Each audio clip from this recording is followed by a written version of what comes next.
megaphone!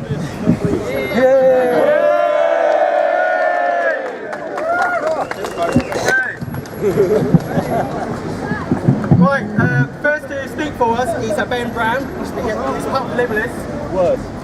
Speak into the megaphone! Looks like white supremacists.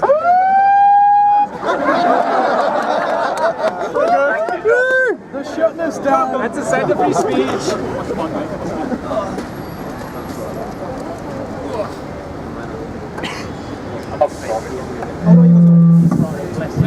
That was on minimum, that's why I wanted. My name is Ben Brown and I am responsible for university operations at the Liberalists UK.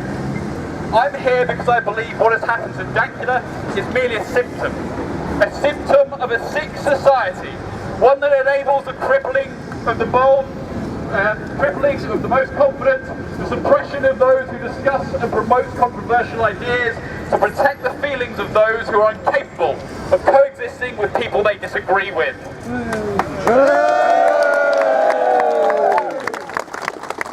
Section 127 of the Communications Act 2003 defines someone as guilty if they send by means of public electronic communications network or message or other matter that is grossly offensive or of an indecent, obscene or menacing character, but fails to define what is grossly offensive. And by the ambiguity of this term, it means that any one of us could face charges based on this poorly thought out legislation.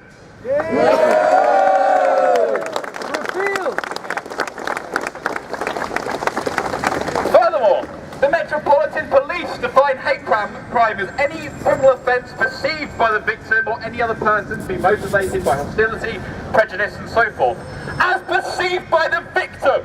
This is a horrendous state of affairs, one that gives more power to alleged victims and ensures that, providing the victim can point out a protected characteristic pertaining to them as an individual, the hand of justice will come down on the accused in a far firmer fashion, because they need only to make the allegation of a hate crime for the Met to be satisfied.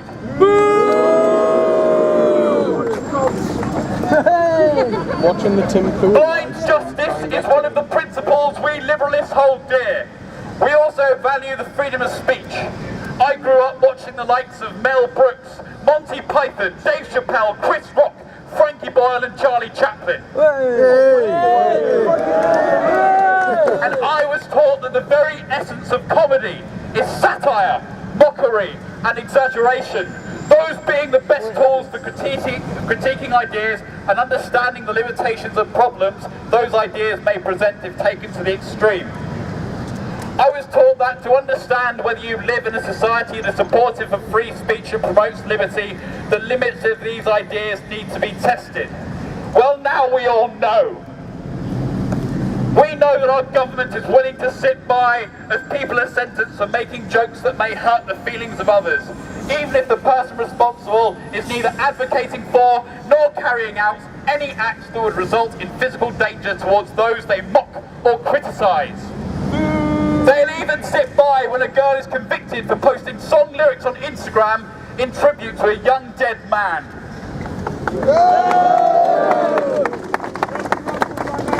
Our letter-writing campaign has revealed that many members of Parliament do not take our concerns seriously. Many of them have used weasel words and in their laziness neglected to research the case of Mark Meechan properly. We need to make it clear to those members of Parliament who do not understand meme culture, the internet, offensive humour and the true definition of free speech. All of them! We need to tell them, you do not represent us! You are obsolete! And you will face further pressure from those who want their liberty back!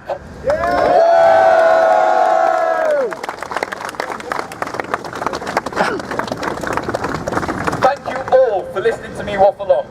Thank you for attending this event to support Count Dankula, free speech and the Liberalist movement. In closing, I have a request. If anyone, either attending this event or watching online, experiences the power of these authoritarians in their place of work or in their private art lives, make sure you come forward.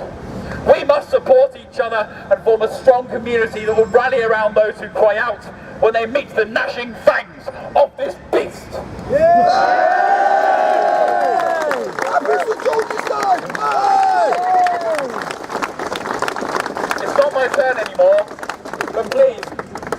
care of yourselves and take care of each other. Now where is Carl Benjamin? He is next. Anyone seen him? I see you pointing. Clear the way, clear the way. Clear the way, please.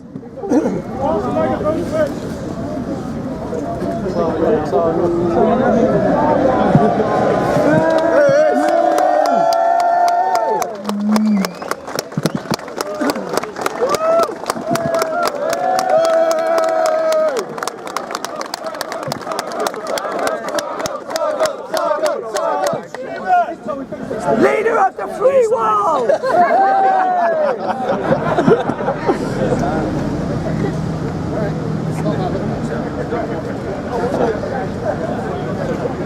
It is actually all I do.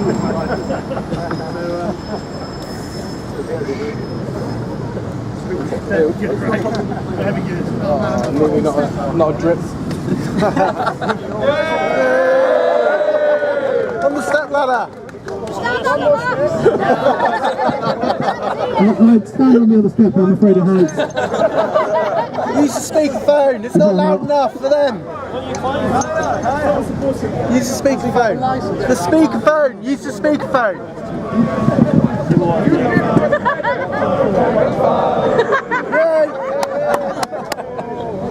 Can you hear me? Fucking hell, we've become the kind of assholes who stand out protesting with megaphones. Look at this! Mega free speech! I know, right? And the thing is, I've got a speech that's pretty fucking serious as well, unfortunately. No, I agree, fuck me, honestly. Yes! Exactly, I'm not fucking serious little talk because we're actually, you know, we're all standing here, we're having a laugh. But this isn't fucking funny, is it? No! This should not be happening. Why are we criminalising a comedian? Don't have any room behind me. Turn it up. I can't, this is just for the Excuse me. Sorry. Try that one. Right, okay, how's that? Is that better?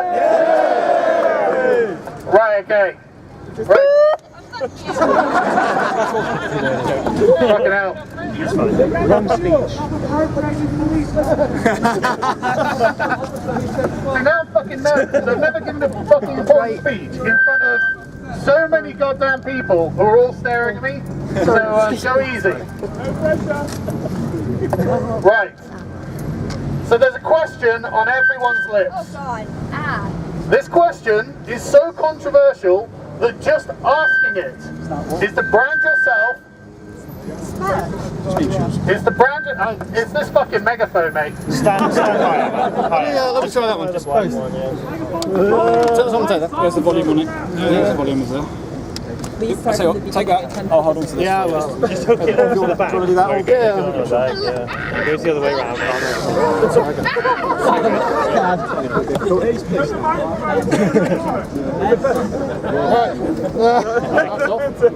Right. Oh, that's a bit better, isn't it? Yeah. Right, okay. We'll start this again.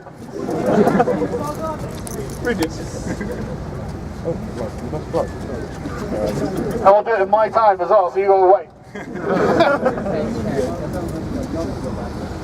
Right. So there is a question on everyone's lips. This question is so controversial that just asking it is to brand yourself an outsider, a dissident, and a rogue. The question is about one of the most controversial speeches ever given in this country. It's a question with implications so grave that some consider it a monstrous thing even to think about. I'll trap skate. The question... Let's keep it serious. Silence! The question is, was Enoch Powell right? Yeah. The short answer is how many stabbings make a river? Yeah. Well, you've got to answer it. But the long answer is the answer to one politically incorrect line that Powell was quoting from one of his constituents. In this country, in 15 or 20 years' time, the black man will have the whip hand over the white man. I notice you've all gone fucking silent after I said that. Fucking told you.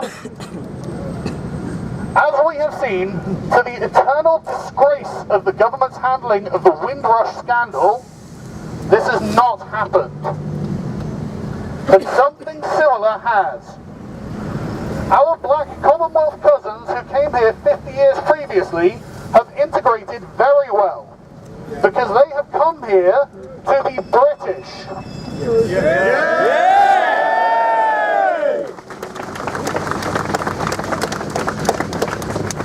Powell's constituent was right to worry, but as the events have shown in the recent furor of police indifference to a British lady called Janaya English, even being black is no defence. The British government did not place the whip into the hand of the black man. It placed it into the hand of anyone who proudly declared themselves to be anything but British.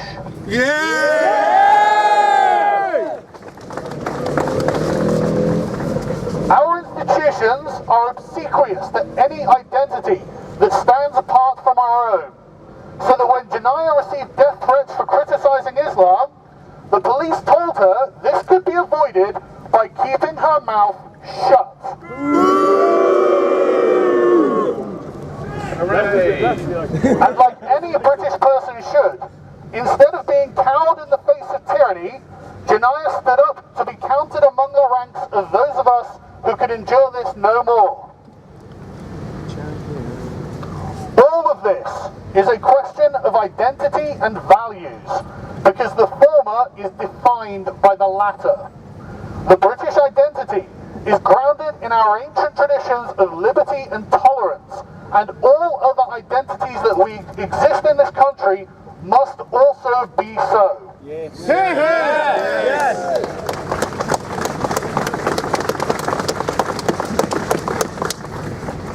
We did not need black people or Muslims to have ethnic tensions in this country. This country is built on ethnic tensions 1,000 years old. Yes. Between the English, the Irish, the Scots and the Welsh, and all the subdivisions thereof. Absolutely. Yes. Fuck yes. Something very different. Yeah, you're not bringing anything new here when you come over going, oh, well, I have something different. Yeah, we know. These tensions synthesized themselves into a British creed that all identities, all beliefs are permissible, and it is the harm that is punishable, and that harm can only be done by action and not by words. Actions speak louder than words. These identities and values matter. It was the identity of Muslim that allowed the men who formed grooming gangs to enact religiously sanctioned campaign of assaults against children, targeted for their ethnic characteristics. White and Sikh girls were targeted because they fell outside of the Muslim identity and therefore warranted no moral consideration. What the men convicted of these crimes did falls directly in line with our definition of a hate crime, and yet they were not charged as such. Double standard! It is one rule for one and another rule for another. No rules for some. This is not an acceptable state of affairs in a liberal democracy. All citizens should be treated without distinction by the state, in order to fulfill Martin Luther King Jr.'s dream of a world where people are judged by the content of their character. Hey!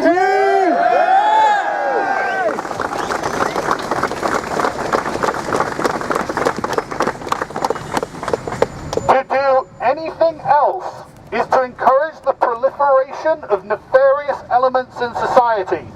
People who earn their stations in life through a means other than hard work and decency.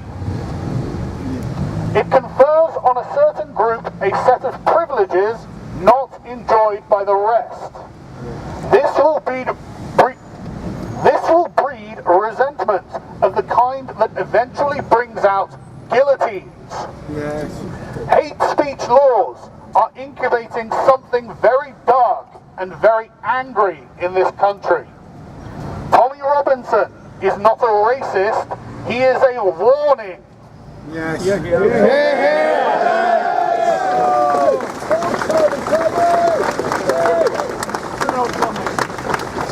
Every time I meet Tommy Robinson and we walk around the streets, you see the same thing. Rough, working class men spy him, they look around, and when they think they're in the clear, they go up to him and shake his hand and say thank you for everything you are doing, and then walk away like nothing happened. This happens multiple times when I see him. This is a problem. Yeah. This is what happens when people are treated like second-class citizens.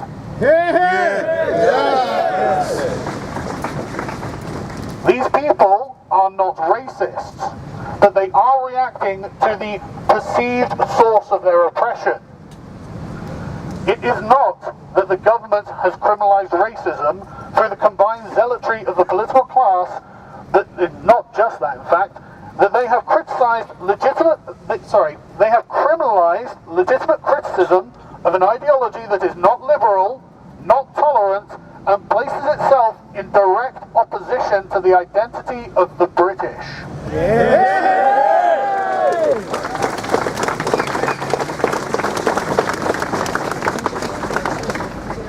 But they have gone even further than this, and they have now criminalized humour.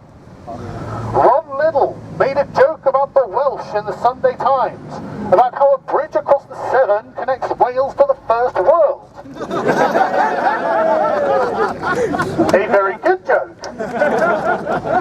This aroused the ire of the North Wales Crime Commissioner and numerous other Plaid Cymru idiots with cries of hate speech. Daffodils, not pansies, get it right. Build the wall instead. The politically correct inquisition against Ron Liddell shows us that we can no longer even have banter between the constituent ethnicities of the British Isles. And if we let this continue, the United Kingdom is lost. Hear, hear!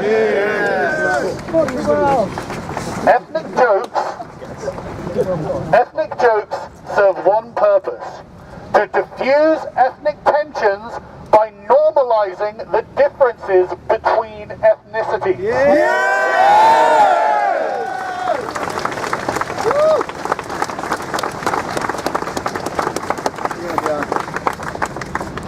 If we are not free to offend one another, we are not free to make the kind of ethnic jokes that strengthen the social fabric of this country.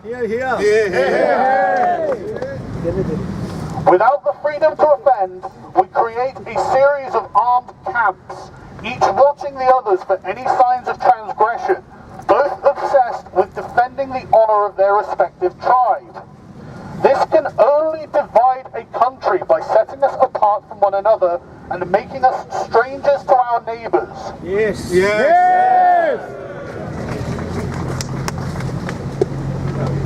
We need the banter to keep ourselves grounded and maintain this United Kingdom. Yes, absolutely. And unless we scrap all laws prohibiting insult and giving of offence, the problems we are facing will only get worse. Yes.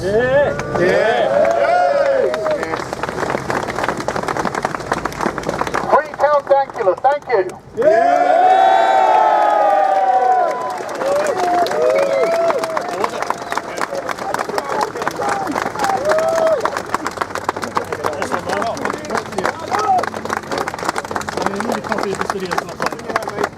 It's off. Yeah. How do I follow that then?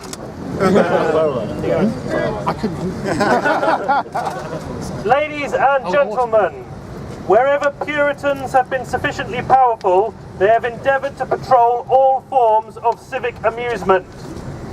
There exists in this country a glowing class of tyrants who, like all authoritarians, hate the sound of laughter because they cannot control it.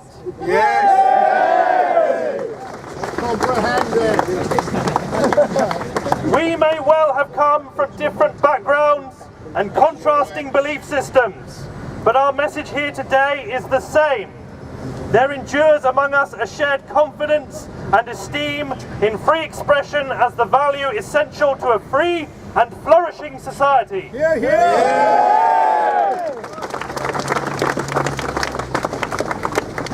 There may be some who feel today that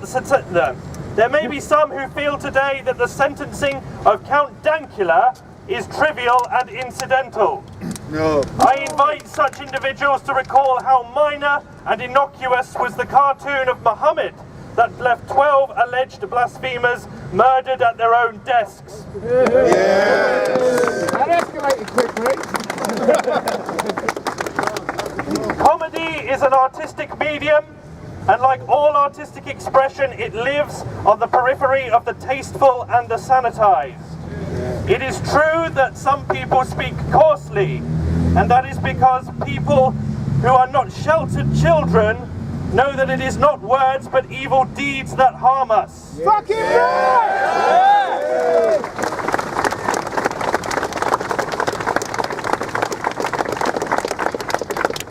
To borrow a line from Professor Jordan Peterson,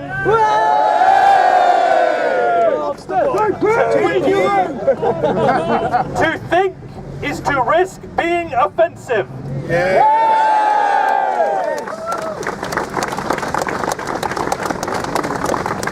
Losing comedy is a battle that starts the long, drawn-out crawl towards an existence of no expression at all. Absolutely.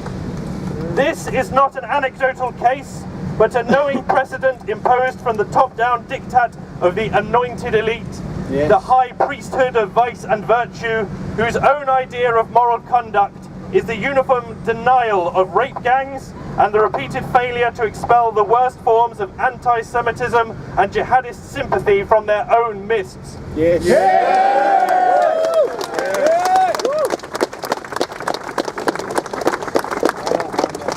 Progressives are beginning to discover that the public is tired of crybabies and self-appointed school madams determined to reframe political satire as hazardous incitement. When lyrics become too racy, books too sexy, words too damaging, you know you are not dealing with good Samaritans, but ill-intentioned propagandists. What starts as the moral police almost always becomes a physical action.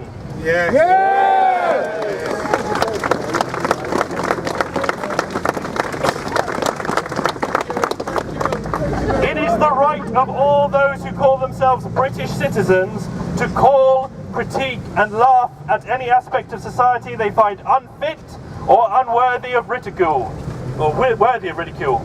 Ideas do not have rights, offence is not violence, we don't ban speakers and we don't burn books.